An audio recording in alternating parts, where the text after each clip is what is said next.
Hello बच्चों, मैं Sanjay sir. आपको पिछले क्लास में करंट इलेक्ट्रिसिटी कराया था, जिसमें हमने करा था करंट, पोटेंशियल डिफरेंस, सर्किट के बारे में जाना था और उनके सिंबल्स करे थे। आज मैं आपको ओम्स लॉ कराने जा रहा हूँ। बच्चों, अब ओम्स लॉ करेंगे। Ohm's law, Ohm's law. सबसे पहले ओम्स लॉ में ये जर्मन साइंटिस्ट थे ओम।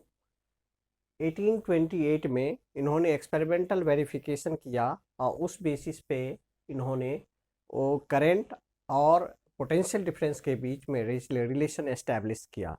तो उसी को करने जा रहे हैं। यहाँ लिखेंगे on the basis of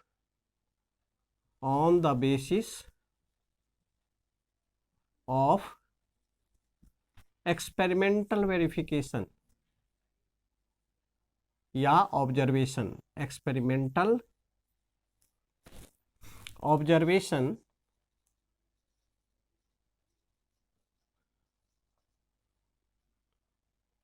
on the experimental observation, Ohms derived a relationship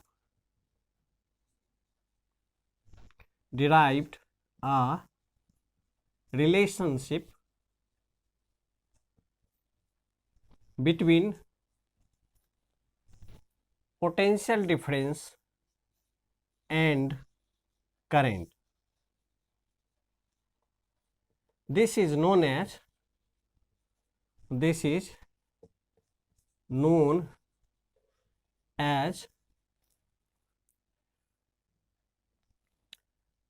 Ohm's law.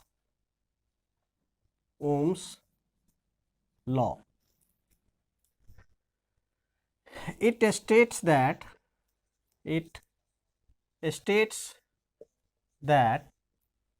the current flowing through a conductor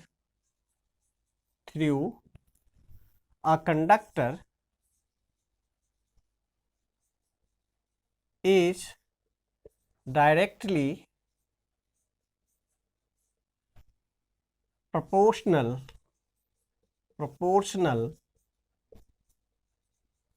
to the potential difference, provided the temperature remains constant.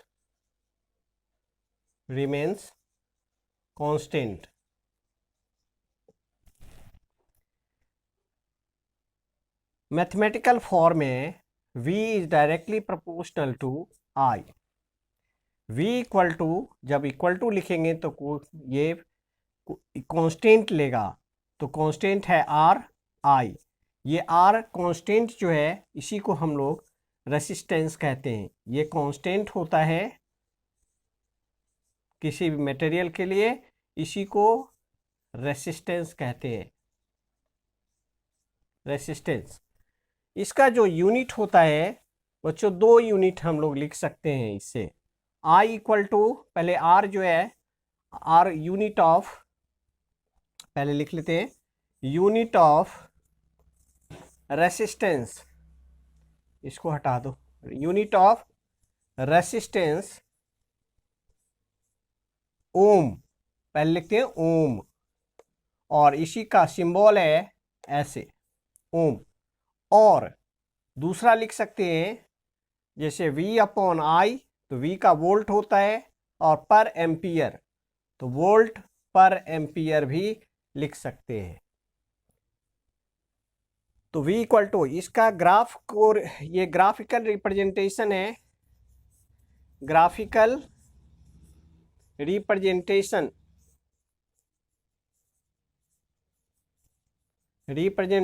है। आपको इधर ऐसे लिखा, ये आपका V है, इधर भी लिख सकते हैं, मर्जी है, जिधर VI जिधर मन हो लिखने का लिख सकते हो आप।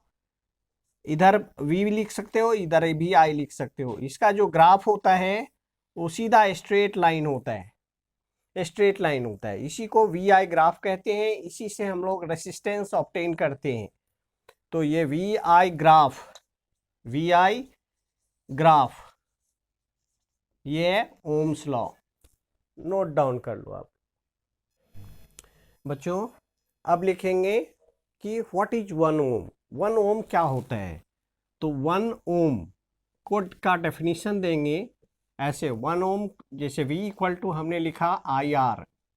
अब देखो R जो होता है ना, R इक्वल टू होता है V अपॉन I। V को 1 वोल्ट हो गया इसका यूनिट वोल्ट, और इसका यूनिट हो गया 1 एम्पियर। करंट का यूनिट 1 एम्पियर और इसका 1 volt.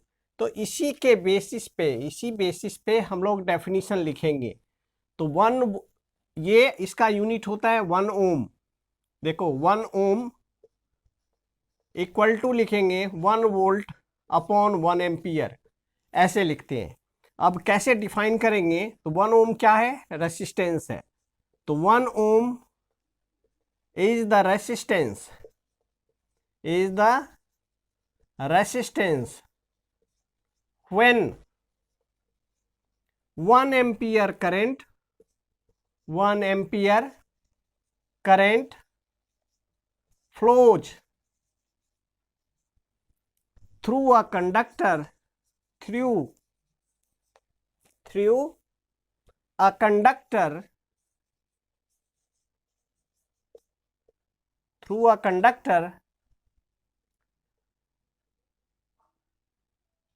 at a potential difference, या applying through a conductor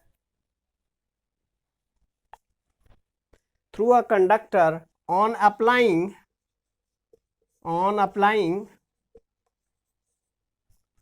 potential difference of 1 volt across its ends। ये होता है 1 ओम। जो अब हम लोग डेफिनेशन देखते हैं कि रेसिस्टेंस का डेफिनेशन क्या होता है। रेसिस्टेंस जो होता है ना, ये it is the property of a conductor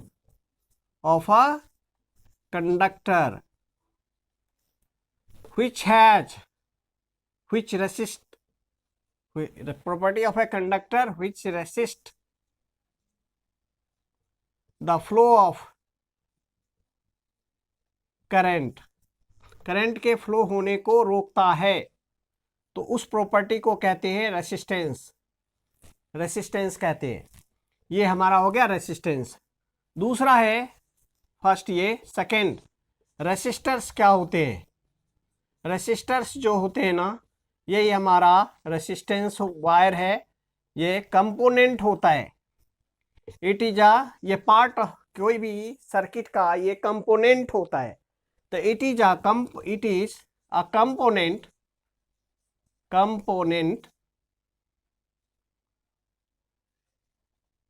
component it is a component which has appreciable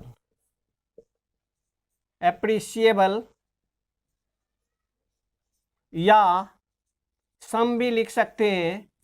it is a component which has some resistance या appreciable amount of resistance, ऐसे लिखो, amount of resistance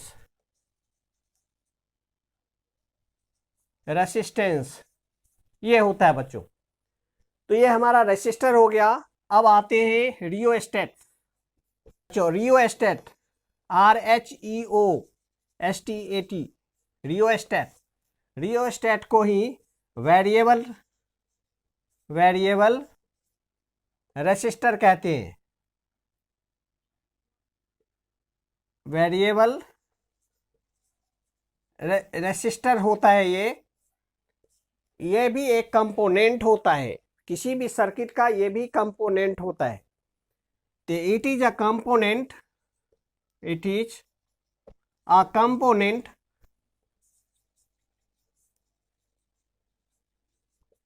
which is used to regulate the amount of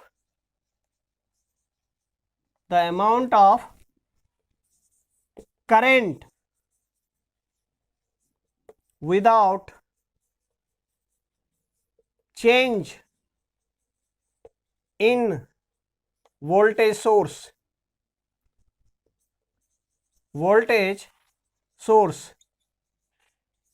बच्चों मैंने 3 चीज लिखा। Resistance क्या होता है? प्रॉपर्टी है, कंडक्टर का प्रॉपर्टी है, जिसमें वो प्रॉपर्टी जिसके कारण करंट को फ्लो होने से रोकता है, उसको कहते हैं रेसिस्टेंस। दूसरा होता है रेसिस्टर्स, ये एक कंपोनेंट है, सर्किट का पार्ट होता है, जिसमें कुछ अमाउंट रेसिस्टेंस होता है, तो उसको रेसिस्टर्स कहते हैं। रियोस्टेट होता है, ये वेरिएबल रेसिस्टर होता है, जिसका हम यूज करके करंट के अमाउंट को इंक्रीज डिक्रीज कर सकते हैं, तो उसको रियोस्टेट कहते हैं। इसका जो हमने सिंबल बताया था, याद होगा आपको, इस तरह का सिंबल होता है जो अमाउंट करंट के अमाउंट को रेगुलेट करने के लिए यूज किया जाता है।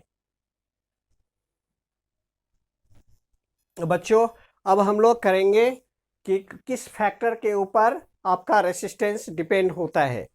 तो factors on which resistance depend on किसके ऊपर पे ये डिपेंड करता है, रेसिस्टेंस किस फैक्टर के ऊपर डिपेंड करता है। तो सबसे पहला आपको याद रखना है कि सबसे पहले नेचर ऑफ मटेरियल, ये it depends on the nature of material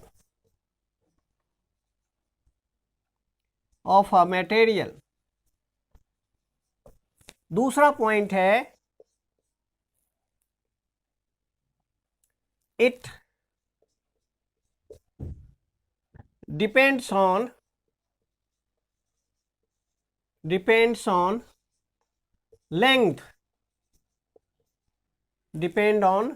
length of a conductor.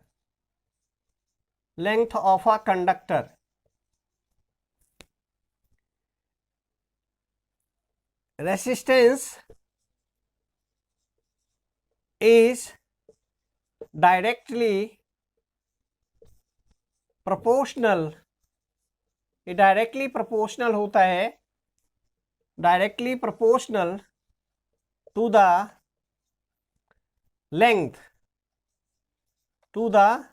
length।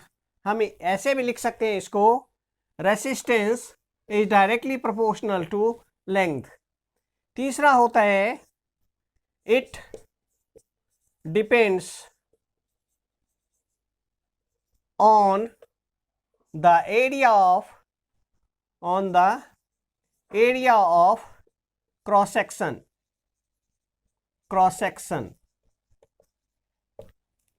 that is, लिख सकते हैं resistance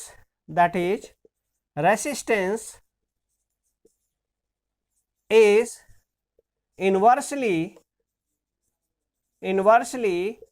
proportional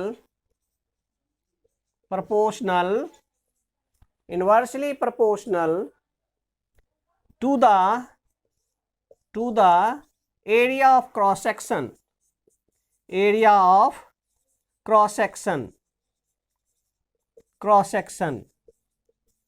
ये है रेसिस्टेंस जो है इनवर्सली प्रोपोर्शनल टू 1/A।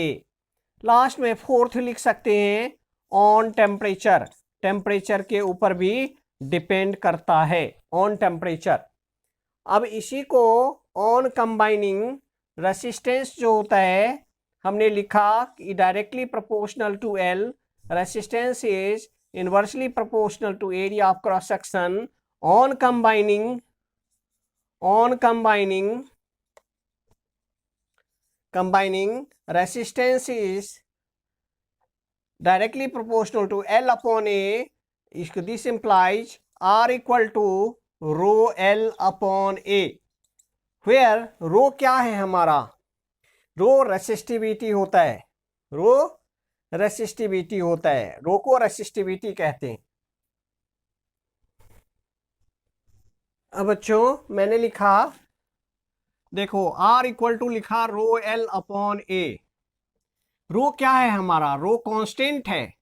ये रेसिस्टिविटी, इसको रेसिस्टिविटी कहते हैं, रेसिस्टिविटी। ये रेसिस्टिविटी ये भी कांस्टेंट है, कांस्टेंट होता है। तो ये हमारा फॉर्मूला है रेसिस्टिविटी का। अब हमें इसका रेसिस्टिविटी का यूनिट निकालना है। कैसे निकालेंगे? तो देखो R इक्वल टू है रो L अपॉन A। हमने रो इक्वल टू लिखा, R को ऊपर कर देना, A अपॉन L लिख सकते हैं। इसका यूनिट देखो, यूनिट कैसे लिखेंगे? यूनिट ऑफ रेसिस्टिविटी, पहले देखो रेसिस्टेंस का यूनिट लिखना ओम, ओम, एरिया का यूनिट लिखना मीटर स्क्वायर, अपॉन लेंथ का यूनिट हो गया मीटर। तो 1 मीटर से मीटर काट लो, इसका यूनिट हो गया ओम मीटर। अब इसी का डेफिनेशन देना है। अगर डिफाइन करना हो कि व्हाट इज रेसिस्टिविटी, तो रेसिस्टिविटी जो होता है, रेसिस्टिविटी, रेसिस्टिविटी का को रो से डिनोट करते हैं। ये भी एक रेसिस्टेंस होता है, इसको स्पेसिफिक रेसिस्टेंस भी बोलते हैं। क्या बोलते हैं? स्पेसिफिक रेसिस्टेंस भी बोलते हैं इसको, स्पेसिफिक रेसिस्टेंस। अब यहां पे देखते हैं कि हमारे पास है, अब यह देखो R equal to rho L है, रो L अपॉन A। हमने लिखा rho equal to RA upon L। तो ये रेसिस्टिविटी जो है ना 1 ओम मीटर, इसका यूनिट हो रेसिस्टिविटी, यहां पे लिखेंगे 1 ohm, 1 ohm multiply 1 metre square upon A 1 metre. तो इसी को देख करके हमें या डेफिनेशन देना है, इसी को देख करके दे दो। तो ये लिखना, it is the specific resistance, specific resistance, it is the specific resistance when whose length is 1 meter and unit area of cross section, unit area of cross section,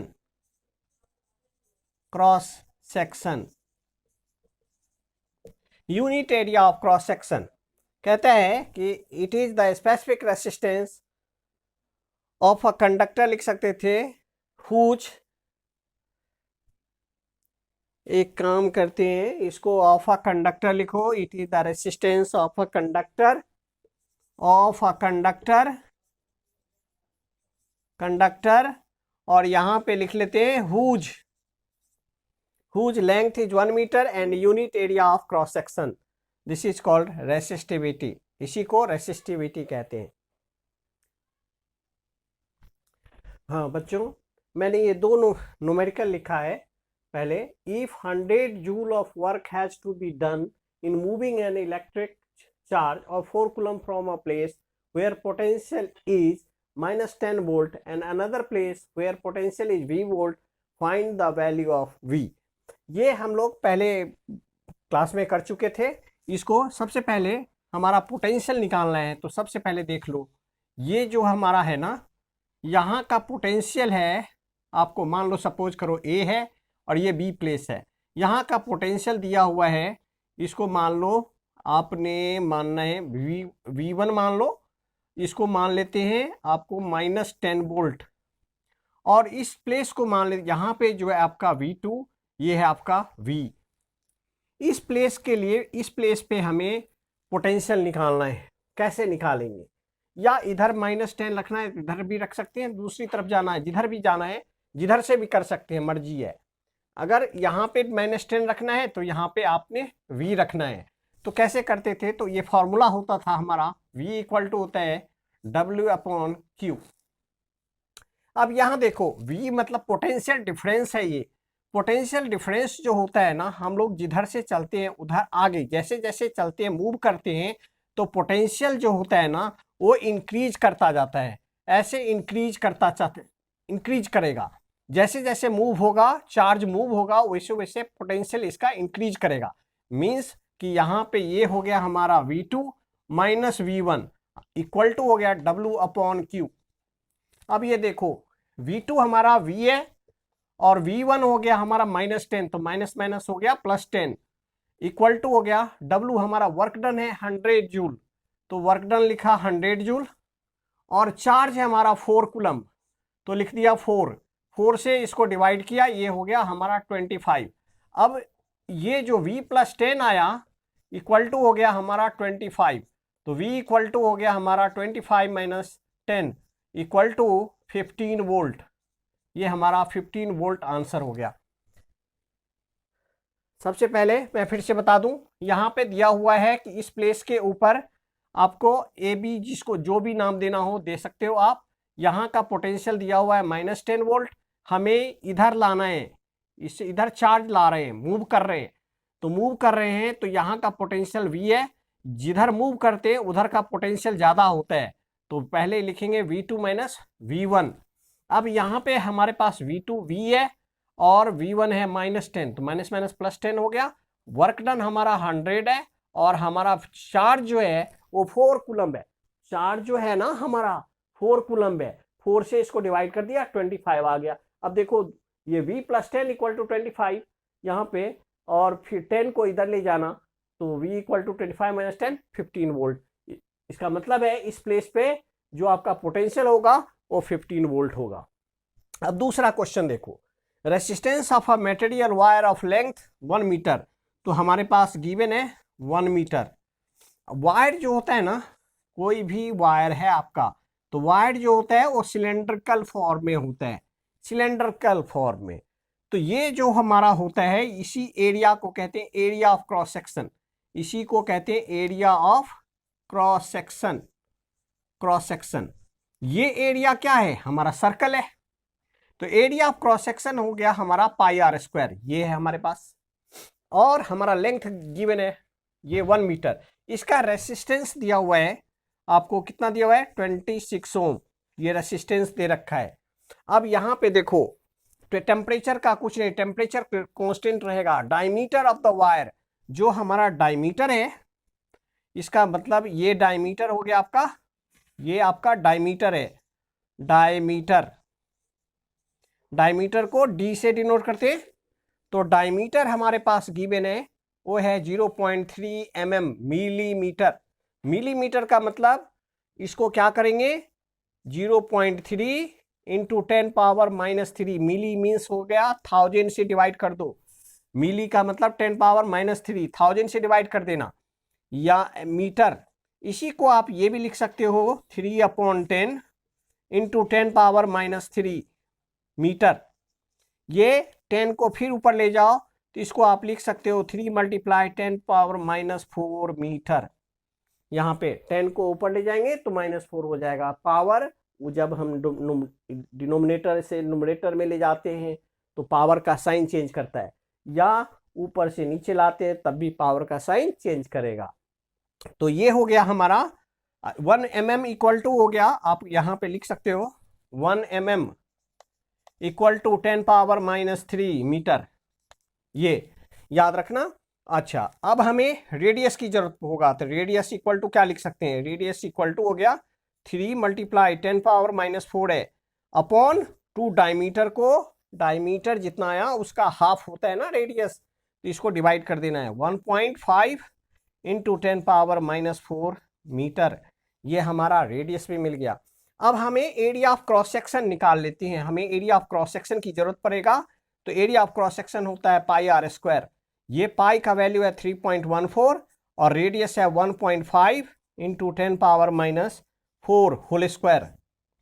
ये देखो 3.14 मल्टीप्लाई, जब 15 को मल्टीप्लाई करेंगे ना तो 2.25 इंटू 10⁻⁻8 -8, यहाँ square है ना, पावर भी मल्टीप्लाई, ये बढ़ जाएगा, 4 पावर मल्टीप्लाई होता है, 4 2 जा 8 -8 हो जाएगा। अब 3.14 2.25 को मल्टीप्लाई कर ले, मल्टीप्लाई करते हैं, 3.14 है और आपके पास है 225, ये तो हो गया 70 और ये हो गया 1570, ये हो गया आपका 628, फिर हो गया 628, ये मल्टीप्लाई करेंगे 0 15 1, ये हो गया 7 8 15 16 1 8 9 10 1 7 0 6 5 0। तो इसी को हमने लिखना है 7 मल्टीप्लाई 0 6 5 0 और उसके बाद डेसिमल जो हमें डालना है 10⁻⁻8 यहाँ पे 4 के बाद 2 और 2 4 के बाद डेसिमल डाल देना है, तो 7.605 फाइनल लिख सकते हैं 7.065 मल्टीप्लाई 10⁻⁻8 मीटर स्क्वायर, आप ये लिख सकते हो।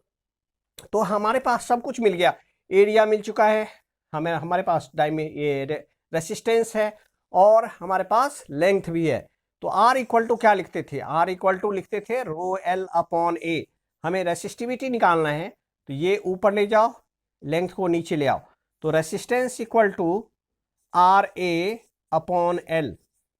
रेसिस्टेंस है हमारे पास, रेसिस्टेंस है हमारे पास 26 ohm, 26। Area of cross section हमने निकाल लिया 7.065 मल्टीप्लाई, यहाँ पे डाल लो 10⁻⁻8। अब इसको इससे अपॉन लेंथ कितना है, लेंथ है 1 मीटर, तो 1 मीटर, ये 1 मीटर आपका लेंथ है, इससे इसको मल्टीप्लाई कर लेते हैं, कितना से 26 से मल्टीप्लाई करके देखते हैं। देखो 7065 है आपके पास और 26 से मल्टीप्लाई 6 5 जा 30 और ये 6 36 और 3 39, 3 आ गया, 7 6 जा 42, 4 ये आ गया। अब 2 से 10 1 12 13 1 1 आ गया और 7 2 जा 14 1, ये आ गया 0 9 6 3 8 1। तो ये हमारे पास मल्टीप्लाई करके आया 183 690 इंटू 10⁻⁻8। अब यहाँ पे देख रहे हैं कि हमारे पास 3 के बाद डेसिमल है, तो 3 के बाद डेसिमल डाल लो, ये हमारा आंसर है। अब यहाँ पे देखो, इसको स्टैंडर्ड फॉर्म में चेंज करना हो, अगर यहाँ से शिफ्ट करेंगे तो इसी को लिख सकते हैं 1.84 अप्रॉक्स, 84 डेसिमल शिफ्ट करेंगे यहाँ पे, तो इसमें से 2 जो है ना वो कम रिड्यूस कर दो या 100 से डिवाइड कर दो, ऊपर नीचे 100 से मल्टीप्लाई कर लो, 100 से ऊपर नीचे मल्टीप्लाई कर लो, तब भी सेम आंसर आएगा 10⁻⁻6 ओम मीटर। ये हमारा फाइनल आंसर है। आप यहाँ पे भी छोड़ सकते हो और यहाँ भी ये फाइनल आंसर आप दे सकते हो। 184 अप्रॉक्स वैल्यू है, यहाँ पे डेसिमल शिफ्ट कर लेना, 100 से ऊपर नीचे डिवाइड करके 100 नीचे 100 से ऊपर मल्टीप्लाई कर देना, तो यहाँ 10 का पावर -8 है, 2 कैंसल आउट हो जाएगा, तो 10⁻⁻6 आएगा, फिर 1.84 हो गया, अप्रॉक्स वैल्यू लिख देना। हाँ बच्चों, मैंने ये 2 क्वेश्चन लिखा है, 2 न्यूमेरिकल लिखा है आपके लिए। या wire of 10 ohm resistance is stretched to thrice to its original length, what will be its new resistivity, new resistance, ये दोनों निकालने हैं। अब यहाँ पे सबसे पहले मैं इसकी बात कर रहा हूँ, रेसिस्टिविटी की बात कर रहा हूँ। तो रेसिस्टिविटी जो होता है ना किसी भी वायर के लिए, ये आपका आंसर है the resistivity of a wire remains unchanged, unchanged रहेगा, because unchanged, because the nature of material, because the nature of material, material के नेचर के कारण, because the nature of a material. अब है इसके अंदर दूसरा पार्ट है, यहाँ पे देखा वायर जो है ना स्ट्रेच कर दिया हमने, सेकेंड पार्ट है। एक वायर ये है, दूसरा वायर को कर दिया हमें 3 टाइम्स, ये देखो 3 टाइम्स कर दिया इसको बढ़ा के। तो इसमें पहले जो हमारा लेंथ था केस 1 है, ये केस 1 में हमारा लेंथ कितना है L1 कर लिया हमने, इसको L कर लिया। इसका रेसिस्टेंस भी दे रखा है, देखो रेसिस्टेंस R1 जो है ये 10 ओम है। इस 10 ओम का यूज लास्ट में करना, अभी मत करना, इसको जैसे कर रहा हूँ वैसे करना। फिर R1 ये 10 ओम, उसके बाद ठीक है एरिया ऑफ क्रॉस सेक्शन जो होगा ना, मान लेते हैं एरिया, इसका एरिया ऑफ क्रॉस सेक्शन है A, इस लेंथ में केस 2 में देखो, केस 2 के अंदर हो गया आपका स्ट्रेच कर दिया थ्राइस, तो लेंथ जो है आपका बढ़ गया, ये हो गया 3L। और एरिया ऑफ क्रॉस सेक्शन जो इसका होगा, एरिया ऑफ क्रॉस सेक्शन जो होगा इसका, वो हो गया आपका A/3, डिक्रीज कर जाएगा, क्योंकि ये जो थिन हो गया, ये थिक था ये थिन हो गया, ज़्यादा पतला हो गया, ये है ना पतला हो गया ये, इसलिए एरिया ऑफ क्रॉस सेक्शन जो है वो कम हो जाएगा, 1/3 हो जाएगा ओरिजिनल एरिया का, ओरिजिनल एरिया का 1/3 रह जाएगा। उसके बाद आगे करते हैं, R1 हमारे पास था, R1 equal to row L1/A1, तो यहाँ पे लिखेंगे रो L1 है हमारा L और A1 है हमारा A। फिर केस R2 करते हैं, R2 equal to row L2/A2, यहाँ पे देखो रो L2 है हमारा 3L और हमारा A2 है A/3, 3 को ऊपर ले जाना, ये हो गया 9, क्या हो जाएगा 9 रो L/A। इसके बदले आप लिख लेना 9R1, ये हमारा R1 है, ये वाला 3 रेसिप्रोकल होके ऊपर चला गया, तो 3 3 जा 9 हो गया, 9 इंटू R1, 9 लिखेंगे। R1 की जगह हमारे पास कितना था 10 ओम, लास्ट में यूज करना इसका 10 ओम, ये हो गया आपका 90 ओम, ये हमारा आंसर आ गया। अब देखो दूसरा है आपका question, a wire is stretched to increase its length by 10%। एक वायर है, इसके लेंथ को इंक्रीज कर दिया 10%, तो ये इसका लेंथ है, इसमें भी केस 1 है, केस 1 इसके अंदर 10% इंक्रीज कर दिया, तो इसका लेंथ हो गया, अभी L1 हमने कर लिया, इसका L1 है L। दूसरा जो L2 है केस 2 में, केस 2 जो इसका लेंथ इंक्रीज कर गया, तो न्यू L1 है, L2 हो गया आपका L प्लस L का 10% इंक्रीज कर गया, L ओरिजिनल लेंथ का 10% इंक्रीज कर गया, तो ये हो गया L प्लस L इंटू 10/100 कर लेना, इसको 0 से 0 कैंसल, ये आपको आ गया, एलसीएम ले लेना 10L प्लस L/10, ये हो गया आपका 11L/10, ये आ गया। अब देखो एक बात बताता हूं, चूंकि वायर तो सेम है, ये वायर बड़ा हो गया, ये वायर छोटा था आपका, ये वायर आपका छोटा वायर है, लेंथ इसका बढ़ गया, तो लेंथ बढ़ गया तो लेकिन वॉल्यूम जो है, दोनों के वॉल्यूम जो है वो सेम है, तो इसका मतलब है कि वॉल्यूम लिखेंगे, volume of wire 1 equal to volume of wire 2। जो सेकेंड है, सेकेंड वायर ये है, फर्स्ट वायर ये है, तो फर्स्ट वायर का वॉल्यूम जो है दोनों में सेम है, वॉल्यूम जो है ना, इसमें भी वॉल्यूम ई लिखना है ना, तो वॉल्यूम ऑफ वायर, इसका वॉल्यूम सेम है, वॉल्यूम चेंज नहीं होगा, पतला तो हो जाएगा, area of cross section change करेगा, तो मैंने क्या लिखा वॉल्यूम में, एरिया हो गया A1 और इंटू L1, इसका हो गया A2 इंटू L2, ये लिख दिया। अब यहाँ देख रहे हैं हमारे पास मालूम हो चुका है, क्या मालूम हो गया, लेंथ मालूम हो चुका है। यहाँ पे लिखे एरिया A1 अपॉन A2 कर लो, A1 upon A2 equal to A1 upon A2 equal to L2 upon L1, ये हमारा हो गया। A2 को नीचे ले आना, A2 को नीचे, हमें एरिया ऑफ क्रॉस सेक्शन भी चाहिए। अब इसको यूज करने, L2 हमारे पास क्या है 11 अपॉन 10, तो यहाँ पे लिखना 11 L अपॉन 10 होल अपॉन आपके पास जो L1 है वो L है, ये L है, तो इसको भी नीचे ले आओ। तो इसको मैंने लिखा यहाँ पे 11 L अपॉन 10 L, ये से L कैंसल हो गया, तो ये आपको 11 अपॉन 10 आ गया। अब देखो एरिया हमें मिल गया। अब बच्चों यहाँ तक नोट डाउन कर लो, मैं ऊपर इरेज करने जा रहा हूँ। इरेज करें, चलो 1 2 3 4 इरेज कर रहा हूँ ऊपर।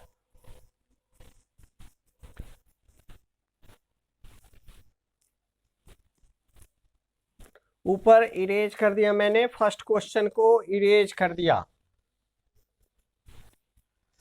अब है यहाँ पे देखो, मैंने नीचे से अब यहाँ ऊपर सॉल्व करने जा रहा हूँ। यहाँ पे देखो हमारे पास है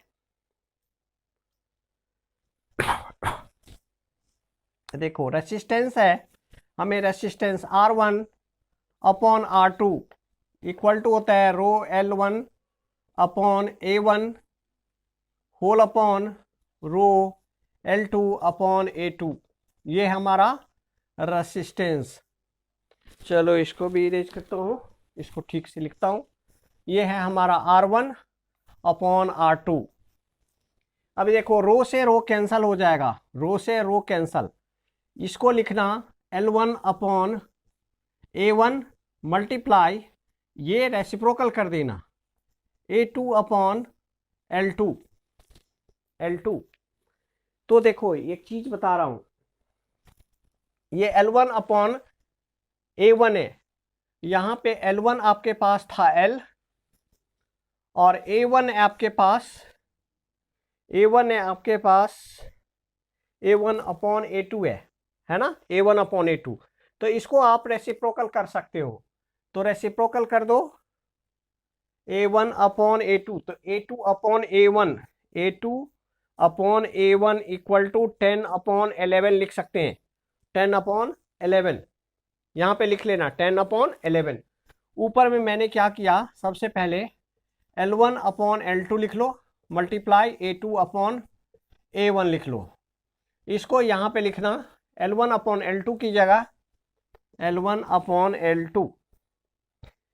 L1 है आपके पास L और L2 है आपके पास 11L अपॉन 10, तो 11L अपॉन 10 को ऊपर ले जाना, रेसिप्रोकल कर लेना, इनटू आपके पास A2 अपॉन A1 आया 10 अपॉन ये 11, 10 अपॉन 11, ये यूज करना, यहाँ पे डाल दिया, L से L कैंसल, ये आपका आ गया 100 upon 121।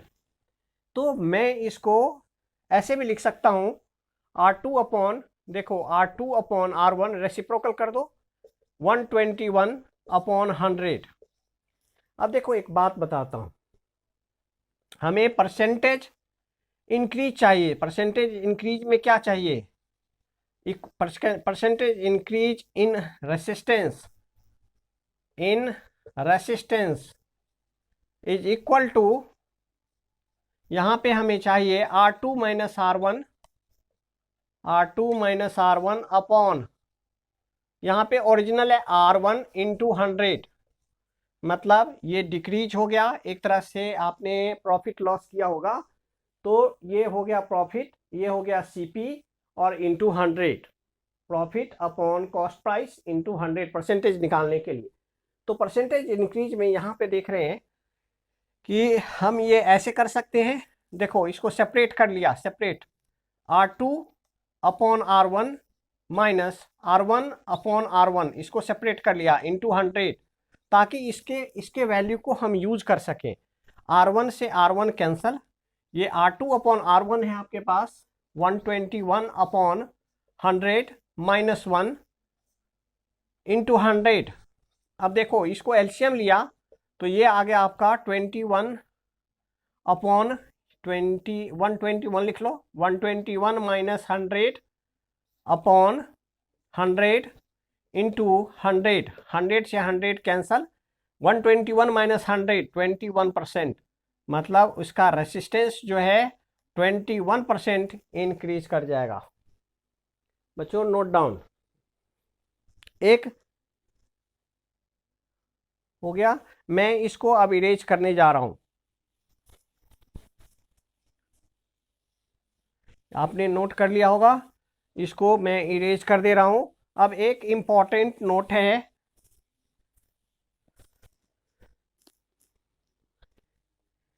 Important,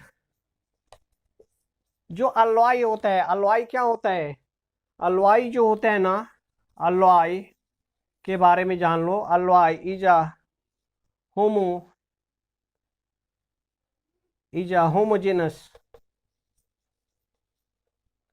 homogeneous mixture of two metals, two or more metals, two और कर दो, और more metals or non metals is, है ना ठीक है। Alloy is a homogeneous mixture of two or more metals, ठीक है। अलॉय जो होता है ना, जिसे हम लोग कहाँ कहाँ यूज करते हैं, यूज ऑफ अलॉय, अलॉय जो होता है इसके बारे में जान लो। Alloy does not oxidise even at high temperature, even at high temperature पे भी ऑक्सीडाइज नहीं करता। सो दे आर यू यहाँ पे लिखेंगे, ठीक है। alloy is a homogeneous mixture of two or more metals, ठीक है। alloy does not oxidize even at high temperature, so it is used as a heating element के रूप में यूज करते हैं। हीटिंग एलिमेंट जैसे used as a heating element के रूप में यूज करते हैं।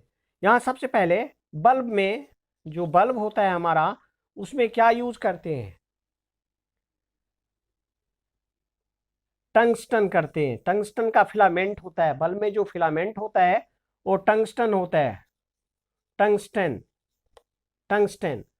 और दूसरा जो हीटर वगैरह जितना होता है, हीटर होता है, आपको आयरन है, इस सब में जो यूज करते हैं, आयरन में यूज करते हैं, उसमें आपको नाइक्रोम का वायर होता है, नाइक्रोम होता है, नाइक्रोम। ये नाइक्रोम जो होता है अलॉय है, इसके अंदर निकेल से ये बना है, निकल, क्रोमियम, मैग्नीज एंड आयरन से बना होता है। इसके हाई रेसिस्टिविटी होते हैं, दे हैव हाई रेसिस्टिविटी, इसलिए यूज करते हैं, used, so it is used as a heating element because यहाँ पे लिख लेंगे। और alloy does not oxidise even at high temperature, it is used as a heating element. यहाँ पे दे हैव लिखेंगे हाई रेसिस्टिविटी, दे हैव, यहाँ पे जोड़ना है तो जोड़ लो, या नीचे लास्ट में लिख देते हैं, दे हैव हाई रेसिस्टिविटी